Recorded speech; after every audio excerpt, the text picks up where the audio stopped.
So I want to start out slowly but surely and set out the appropriate thing with a disclaimer. I am a non-lawyer spokesperson. Okay, I'm not a lawyer. A little bit of background. I'm on my fourth career. I've tried to retire 3 times. None of it has stuck. I was in the international travel business. I was a director level sales and marketing executive for over 20 years. I transitioned from that into academia, so I became an adjunct professor of communication. Excuse me, and I'm going to apologize for my allergies today. I'm an adjunct professor of communication at a local university in Southeast Florida. And then I decided that that wasn't something I wanted to do permanently or full-time, so I transitioned from that and became a sales training manager for a regional organization that covered about 4 southeastern states. And in 2007, when that organization declared bankruptcy as the economy went totally down the toilet, I said, oh good, I'm going to retire now. And that lasted about a month. And I thought, I'm going to go crazy. So that's when I started my own business. So I started my own consulting practice in 2008. And I found it really interesting. Everybody wants to ask me, what does QSTS stand for? It actually doesn't stand for anything. When I first started my consulting business, it stood for, go figure, Quick Start Training Solutions. So I think it's only appropriate that I'm on the Quick Start track today. But my training programs were typically focused, and still are to some degree, on mid-level management training and coaching programs. So as I started into the professional services consulting and business development, that didn't really talk to what I did anymore. Number one, I didn't want to change my cards. I had a lot of cards out there. People knew my logo with the big Q on it. And so I thought, okay, well, what can I do? So QSTSinc.com was available. And so now people ask me, what does it stand for? And I had to come up with an anagram that started with a Q. And you know, that's not easy. Anybody play Scrabble in here? It's not really easy. So the best I could come up with was quit seeking temporary solutions. Okay. You know, it really doesn't stand for anything. So before we get started, some of you, did anybody answer the survey that went out about a month or so ago? Phil, thank you for that. So before we get started, I like to give people what they want, and this is going to be interactive because I know you just had 3 cookies and no coffee. So what are some of the things that are challenging you in communications? Nothing? Good, we're done. Okay. Pardon me? A responsiveness. Okay, that's not just attorneys, I might say. Okay, anything else? Anything else? Yes. Making it a priority. Okay. Making communication as a whole a priority. Okay. Anything else? I'm not promising that we're going to answer all of these, mind you, but I'd like to hear what you have to say. Yes. Identifying the right form of communication. Okay, the right form, or what we call in the academic field, the right media to use. Okay, anything else? Communicating with attorneys in a way that pitching ideas to them that will be persuasive to them, especially when a lot of them see it as, oh, you're new, or you've only been here a couple of years. We've been here for 20 years. Speaking their language. You know, speaking Okay. their language and Being persuasive. Okay. Anything else? Making the communication client-centric. Okay. It's not about you or the firm, but it's about clients. Okay. That's enough. Okay. So we're gonna try and hit on some of this stuff. Maybe not all of it, but hopefully you are going to be, in fact, going to be able to take away with some stuff. I actually was up on that podium before everybody came in here, and I'm like, this is not someplace I want to be. All right, so that's why I'm down here, and I'm going to walk around and pick on people indiscriminately. So, you know, one of the biggest challenges today is learning, is communicating. How many of you would consider yourselves millennials? I know who you are because you're on your phones all the time, right? You know, you're texting, you're using social media, you're emailing, what you're typically not doing is getting in other people's faces, although marketers are a unique breed. So let's just talk a little bit, because this is typically how I like to set things out when I'm speaking to attorneys or accountants or engineers, other professional service providers who are not used to being people, right? They're not like us. We're people. So my model of business development is threefold. There's visibility, there's relationships, and there's expertise. And the interesting thing about communication is it is across all of these things because it's all founded in communication. Just depends on how you're going to communicate. So a visibility piece is what I do. So part of my marketing plan for myself is to increase my visibility, is to speak in front of groups, do workshops, speak at bar associations, CPA associations, so forth. That's part of my visibility. But I still have to actually say something to you that's going to help you in order for you to listen to me. Relationships are another thing. If anybody has been, just David talked a few minutes ago, right before lunch, about building relationships and networks. That's a huge part of a marketing or a business development plan. And then there's the expertise.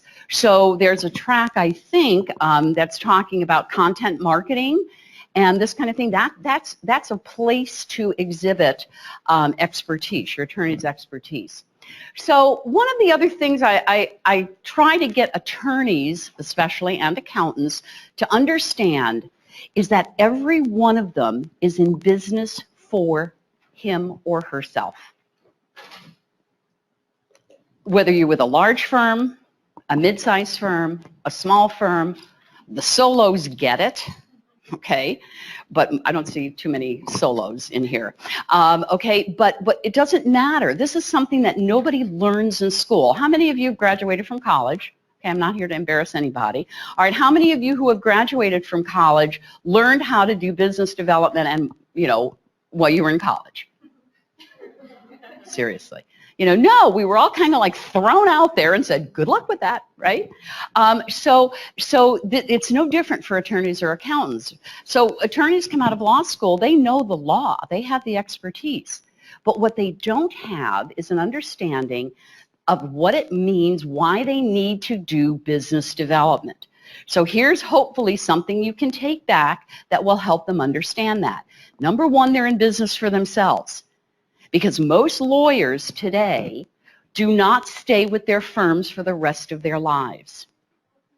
When you're building relationships and you're building your client base, when you leave, you get to take most of those clients with you eventually. And even if you don't get to take them with you, if you built good relationships with them, they're going to follow you, right? So why do we need it? Most attorneys don't understand a sales cycle. There's a lot of Sandler sales training, how to close the deal, blah, blah, blah. But we need to go back to understand why you need to engage in business development in the first place. Okay? There's what we call client referral attrition, client attrition. They fall out of love with us. They find somebody else. They break our hearts, okay? Or they die. I mean, either literally or figuratively. So businesses go out of business. Individuals do die. Anybody here? I mean, I would prefer not to, but I'm not unique. I'm going to do it too. In addition, we have to start looking at memory, right? About people's memory. And if they don't know who you are, or if they don't remember meeting you, or if they don't remember what you do, they can't refer you or use you, right? So you need to be in front of them all the time.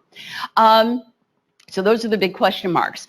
And then every client or source of referral has what we call a perception of value. And let's be honest, lawyers are high ticket items. When I hire a lawyer, honestly, to me it's like buying a Bentley.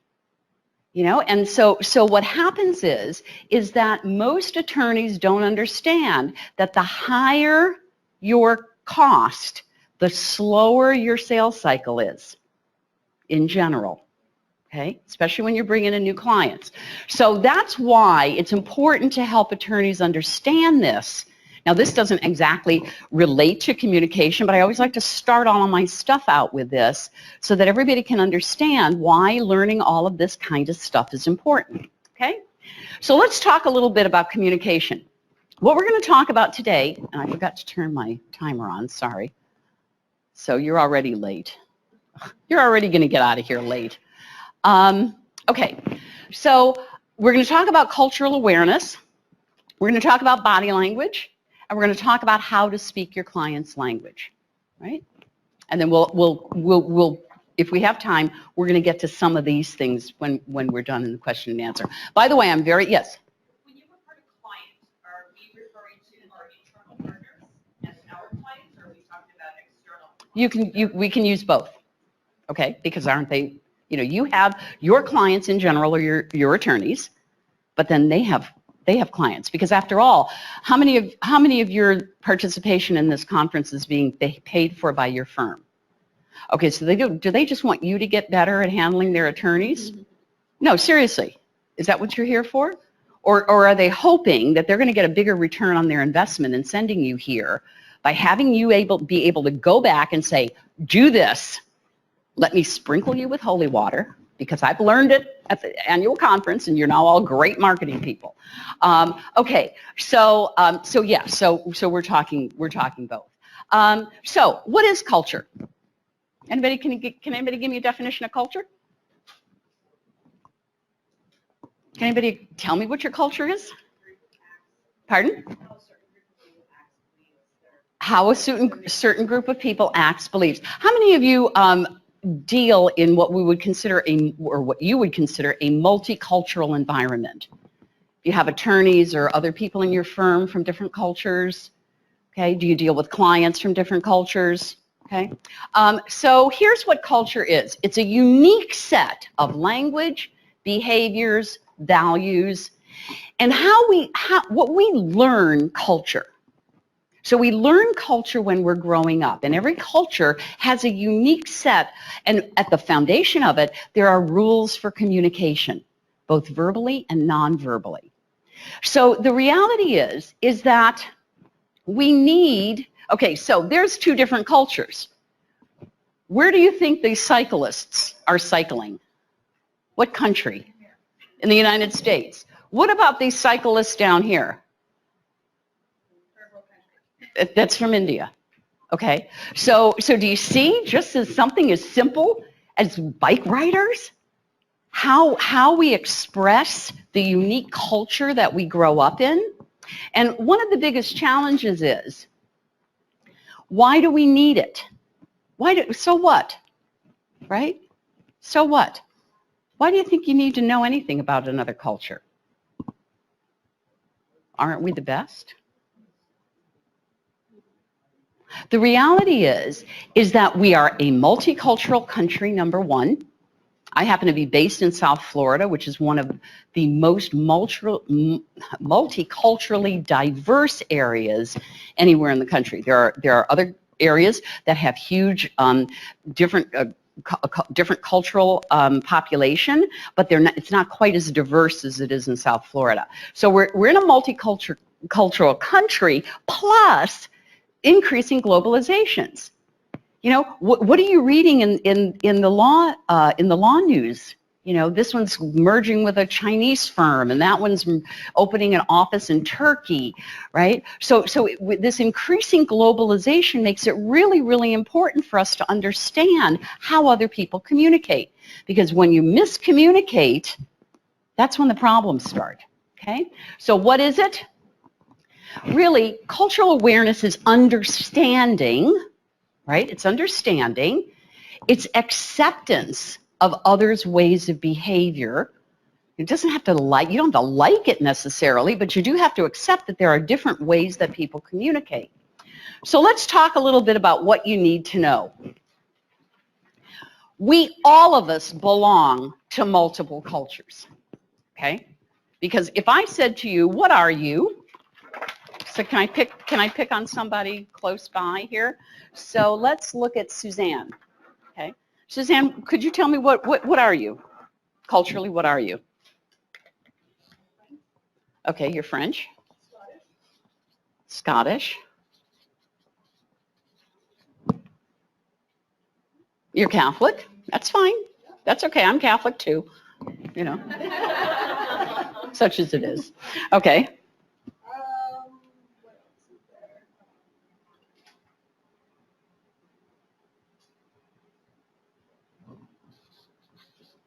Can you give me an age range? Okay. Less than or equal to 50. Okay. Okay. Are you married? Okay. Do you have children? Grandchildren? Okay. What are you compared to the other people in this room? Do you see people who are different than you in this room? Okay, you're white. Okay. You're female. So do you start to see how we are all members of subcultures? Because every one of these cultures teaches us certain rules. So as Catholics, we don't have the same beliefs, for example, that Hindus do. Okay, we have similar beliefs to Jews, to the Jewish religion. We have similar beliefs to Protestant religions, although they're certainly not exactly the same. Okay, our approaches are different. Our age has a lot to do with cultural differences. I mean, I was the last person in the world to get the internet. When I first got my home computer, I don't know, in the 90s, and my son works for PwC in IT, go figure. And he's like, oh, Mom, we're going to get you connected to the internet. I'm like, oh, no, I don't want anybody stealing my stuff. I don't know what stuff I thought I was going to have. Now we're handing it to them, right? Now here, you want my bank account information? No problem. Here it is. Okay, hey, you want to know I'm in San Diego so you can go in and rob my house? Here's my Facebook posting. Okay, so that really impacts how we learn to communicate. The fact that we're married or not married. How long have you been married, if you don't mind my asking? 2 years? Oh, never mind. Has anybody been married a long time? Over 30 years? Anybody been married 30 years or longer? No? Okay, 25 years or longer? Okay, so the reality is that is a culture, isn't it? Because don't you typically interact with other married couples? Okay, so I happen to be widowed. I lost my husband in 2004, and yes, it was awful and terrible. I had been with my husband for 32 years. I was like dropped onto the Mars or something. I thought, A, there are no single people over the age of 50 left on the face of the earth, and B, if there are those people, I don't know who they are, because I have been living as a couple for the majority of my adult life. So this is part of a culture, right? If you have children, that's a different part of a culture, because you're not sitting there talking to your single girlfriends about formula, right? I have a 6-year-old grandson, and I invited some friends. My kids were down to visit me. I invited a young couple that have 2 little kids around my grandson's age, and we're sitting around, and my daughter-in-law and this girl were sitting there talking about kid stuff, school stuff, and I'm like, oh, this is so boring. Well, it wasn't boring when my son was 6. Okay, our race is absolutely has a bearing on our culture, and this does too. So does our gender. Because what it does is it teaches us how to communicate, right? So it's ethnicity, it's age, it's gender, it's religion, it's nationality. And cultures have different ways of expressing understanding, how we understand each other, emotion, which is really a big one, recognition, respect, okay? So I'm going to talk a little bit about nonverbal cultural differences. So in general, if someone is really embedded in a different culture, we typically can see that by the way they dress. Anybody ever travel to Europe? Okay, I used to travel to Europe a lot, and I did a training on cruise ships in Europe and so forth. And it was so interesting to me that I didn't even have to open my mouth, and somebody would come up to me and say, hey, you're an American, aren't you? I'm like, how do you know that? And I started asking them, how did they know it? They knew it a couple of ways: my haircut, my shoes, and my purse. So we don't even recognize, right? We're not looking at other people, looking at their purses and saying, yeah, where did she get that? Is she American? But we kind of know, because we're Americans, we kind of know that we all kind of dress not all that dissimilar. Another thing is body movement. So typically, how do Americans move? Pardon? Quickly, with a purpose, right? So we're like, okay, I got to get to that door, right? How do Italians move? Leisurely. Oh, buongiorno, and they stop, and I mean, if they're supposed to be someplace, and they run into people they know, they're 2 hours late. Okay, posture is another thing. Typically, Americans often stand very, very tall, very straight. But there are cultures where making yourself smaller is a sign of respect to others. So do I have any Japanese? Okay. Okay. Okay. So what is the typical when you meet someone who is of a higher status than you are, a boss or whatever, what is the typical way that you greet them? You bow. And the further in status they are, the higher they are from you, the deeper you bow. Okay, what is that doing? It's making yourself smaller.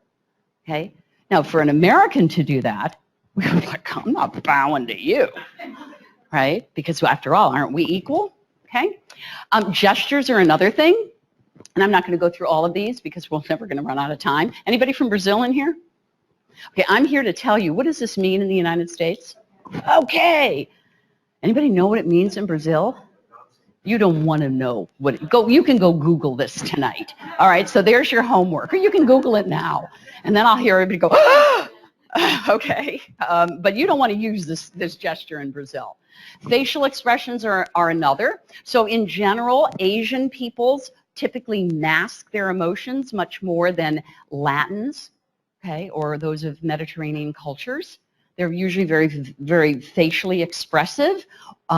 Asians typically are not. They are taught to mask their expressions. Eye contact is a huge difference, a huge difference.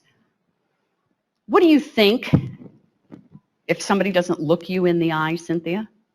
What do you think about them? They're ignoring me. They're ignoring you? What else? They're not listening. They're not listening. They're lying, right? Because after all, were you raised in the United States? Okay, when you were a little girl and the cookie jar was broken and your mother was trying to figure out who did it, and she's got you in the crosshairs, and she's doing this to you and fussing at you and giving you what for, and you're looking everywhere. You're looking for the dog, you're looking for your brother. What did your mother say to you? You look at me when I'm talking to you, right? So this is how we learn to use eye contact as a sign of respect. Do I have anyone who was raised in Haiti in this room? Okay, and I'll use Haitians as an example because in this particular instance, their culture is more like the Asian cultures than they are like the Western cultures. And one of the reasons I know this is because we have a huge Haitian population in South Florida. And our local grocery store chain, well, it's regional, it's a huge chain, was having a real issue with all of the Haitians that they were hiring to staff as checkouts and so forth. They weren't not only were they not looking at us in the eye, they wouldn't even talk to us. And their branding, Publix branding, is where shopping is a pleasure.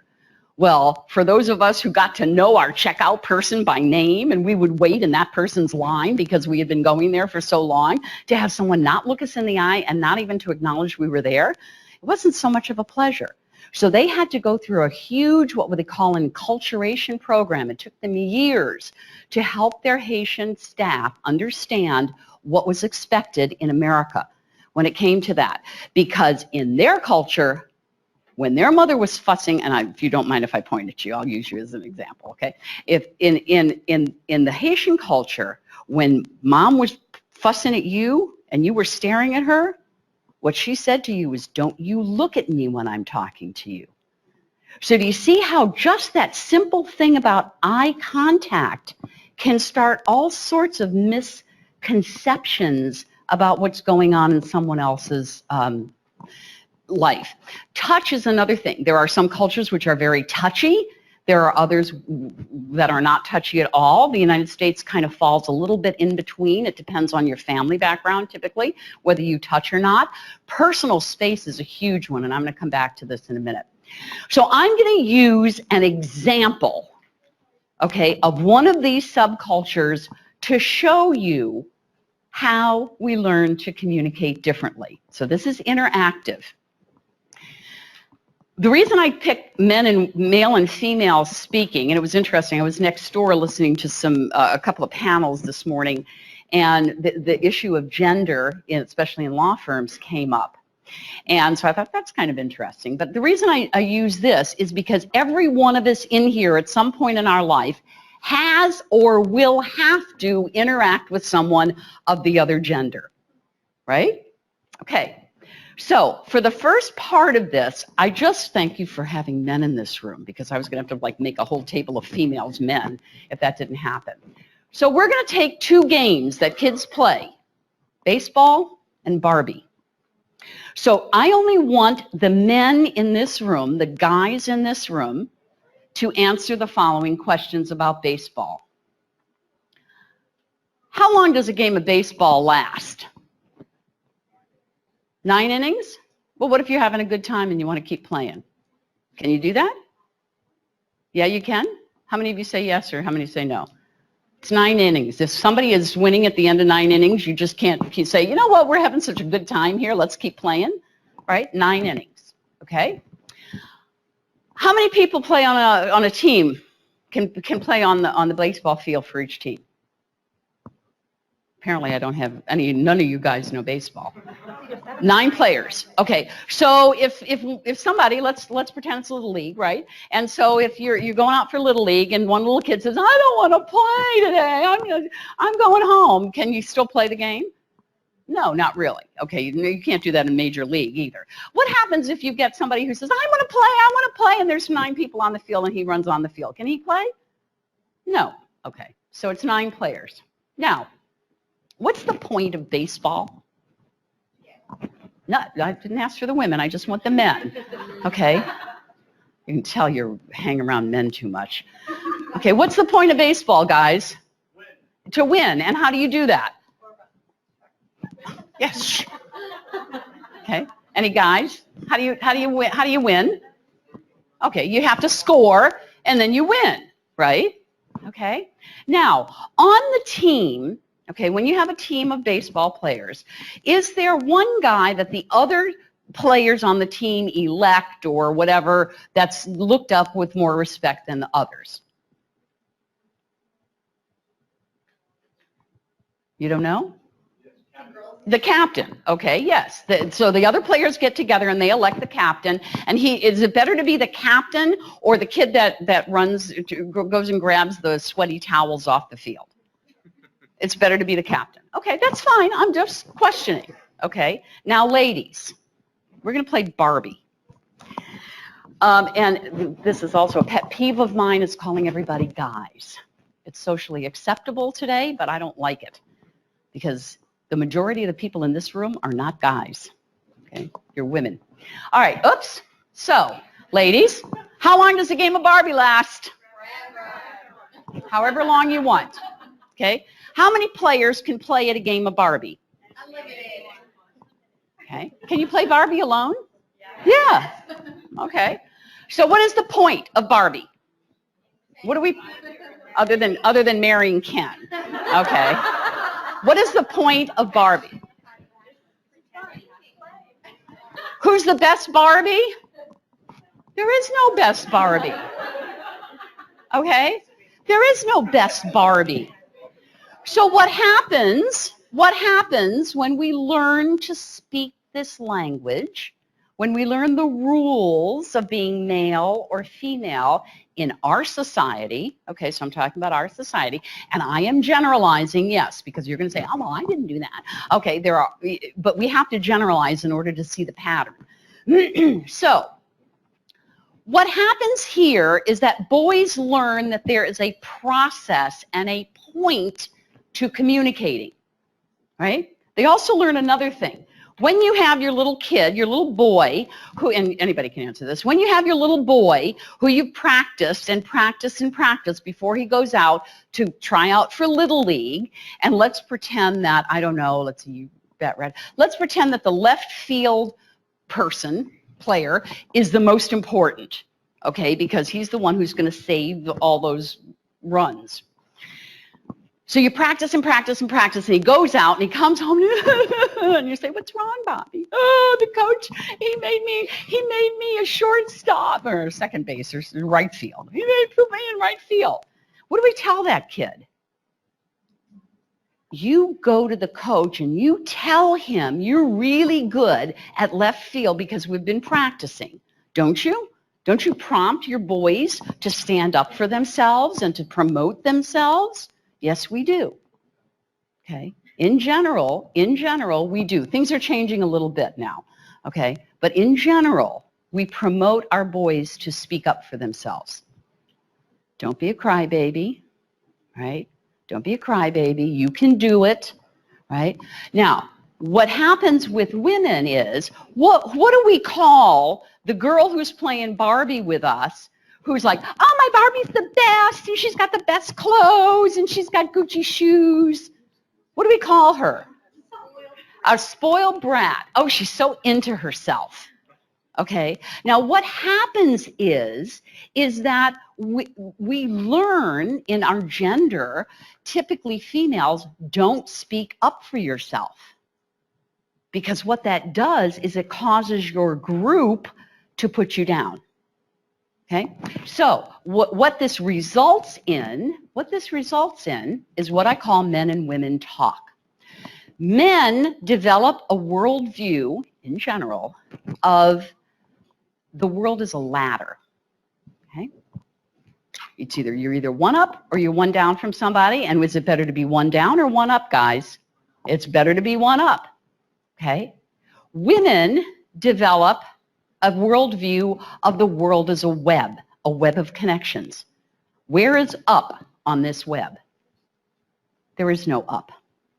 Okay? So what happens is that very often what we see in the workplace is a challenge communicating with the other gender because we're communicating from different perspectives.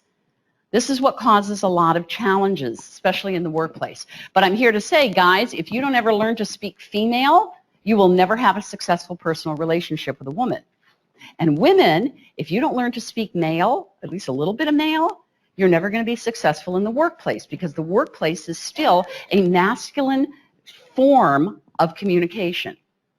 So that's that.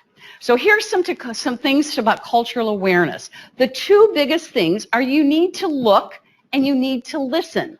So you need to watch for cues that other people are giving you in order to modify your communication behavior. Because after all, what do we want from a communication? What do we want the other person to do? We want them to understand us. Okay, so this is one thing you can take back to your attorney clients, okay, which speaks to what somebody asked over here. How do you get your attorneys to understand it's about the other person, not about them? Okay, because the point is it's not to show off. Well, there are a lot of people who use communication to show off, but it's not about showing off your area of expertise. It's about getting other people to understand you. Because that's what effective communication is being understood. And so the smart communicators are ones who can adjust their communication style to match the people who are listening to them. Okay? And I give you some things to take back and look at. So let's talk about nonverbal communication.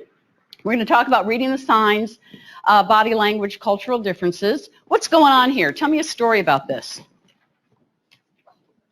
She's upset with him. You don't think he just asked her to marry him? Or if he did, do you think she's going to accept? Okay, why do you think that? She's turned away. Her body language, her facial expression. Okay, what's going on here? They're gossiping. They see somebody, oh, didn't she look in a mirror before she came out of the house? What about this? So mom is nagging him. Okay, so I'm going to just give you, is there a laser on here? Probably not. I'm just going to give you a little bit of a hint. How many of you have teenagers or have had teenagers? Ugh, and don't you love that eyes roll back in their head? There are very few what we call universal nonverbal signals that every culture uses. This is one of them. It is the universal sign of contempt. So the eyes rolled off to the side, especially with this. Whatever. Okay, this is why it's so annoying to to us parents. What's going on here? Pardon? So they lost the game, and is the coach yelling at this guy because he lost it? What is the coach doing? How do you know? His hands on his back. He's leaned in close, right? Okay. And what about this? He's proposing and she's accepting because the way he proposed was to take her shopping. Okay. Forget the engagement ring. He just took her down Madison Avenue into every shop in New York. Okay. We're much better at reading nonverbal signs than most of us give ourselves credit for. Here's the reality. If this ever does it. Only 7% of what we communicate comes out of our mouth. 93% of what we communicate is nonverbal. So what would you have thought about the excitement of this afternoon if I walked in here and said, hi, I'm going to talk to you about communication. We're going to have so much fun. So just tell me if you have any questions. Y'all would have been, you would have had your phones out so fast it would have made my head swim. Okay. So let's talk a little bit about it. We talked about physical appearance because how you present yourself says a lot. How long does it take you to make a first impression of somebody? Anybody have an idea? How long? Yeah, between 7 and 10 seconds. 7 and 10 seconds. Somebody says, don't you go anywhere without makeup? I said, yeah, I go to the gym when I make the sign of the cross and said, please don't let me get stopped by a cop. Okay, but that's it. Because I never know when I might run into somebody who's my client. Body movement is another thing. You know, how we move, how we stand. Touch is another one. So here's just something that in our culture, may I touch you? Okay, because as a teacher, as an adjunct professor of communication, I have to ask my students if I can touch them because of all sorts of sexual harassment stuff, okay? But in our culture, to touch someone is a sign that I have the power. The one who touches is the powerful person. The one who is touched is the non-powerful person. Facial expression is another thing. Do you smile? Women typically smile more than men do. Okay. I smile because I'm happy, not because I'm a woman. Eye contact, which we talked about.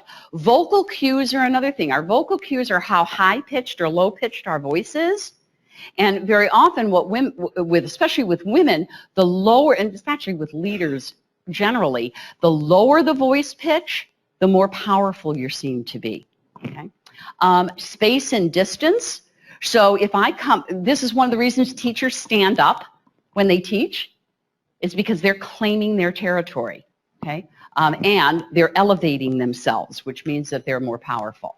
So I'm just giving you a few little things here about some of the things, and understand none of these behaviors taken by themselves prove just because your legs are crossed and your foot is kicking or you're drumming your fingers, that's not the only thing. It's the body as a whole that we notice.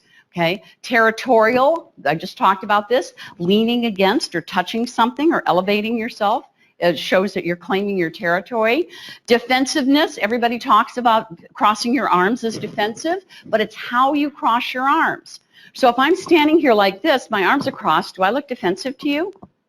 No, I look cold, right? But if I stand like this, you see the difference? So the facial expression, the posture, so you typically have to look at all of it.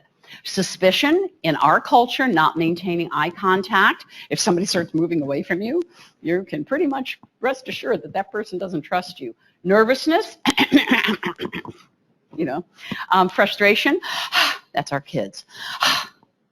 You know, please take out the garbage. Again? How many times do I have to take out the garbage in a week? Okay. Now, some of the nonverbal cultural differences that are the most challenging are time differences. So I know I have someone from Central America, right? Panama, okay. So TikTok, well, you were on time. Not only were you on time, you were early, because apparently you've enculturated yourself into the American expectation of time.